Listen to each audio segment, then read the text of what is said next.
étaient 4 repreneurs aujourd'hui à présenter leur projet pour Olympia au tribunal de commerce. 4 repreneurs au poids inégal, mais à la même volonté de sauver du marasme le fleuron Romillon du Chaussan. Parmi les 4 repreneurs, la holding Biologue sise à Saint-Oulphe. L'objectif, c'est de spécialiser en fait le site roumain sur de la production marque distributeur et premier prix, et de conserver donc une activité en France logistique et commerciale sur une base de 70 emplois sur le site Romillon. Par la suite, donc dans les 6-8 mois à venir, pouvoir réindustrialiser le site Romillon avec environ 150 machines de tricotage avec une automatisation des postes, notamment aussi des postes de formage. Malgré son implantation locale et ses racines romillonnes, le gérant de Biologue ne semble pas à la hauteur des espérances des salariés d'Olympia. Pour la CGT, c'est l'offre de tricotage des Vosges, à qui appartient Bleu Forêt, qui paraît la plus solide. Son atout, le fabriquer en France. L'entreprise en effet ne reprendrait pas le site roumain.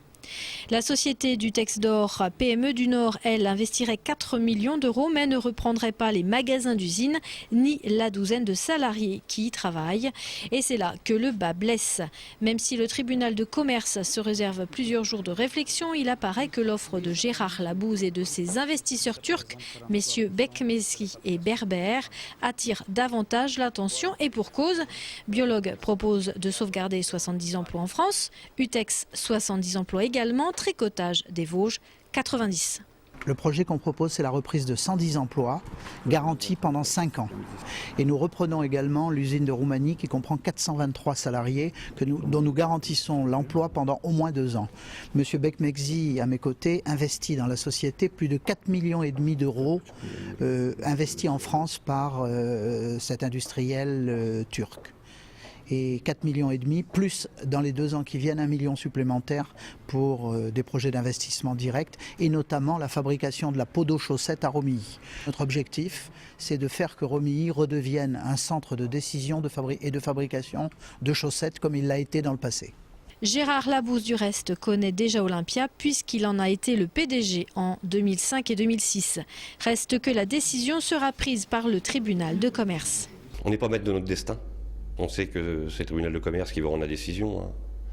Donc notre avis, on le donne au niveau des syndicats. Maintenant, voilà, quoi.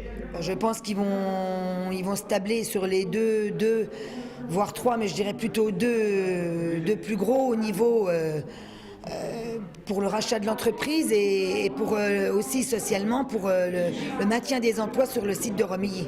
Évaluer la force financière des repreneurs, la pérennité des emplois sauvegardés, le tribunal de commerce a du pain sur la planche cette semaine.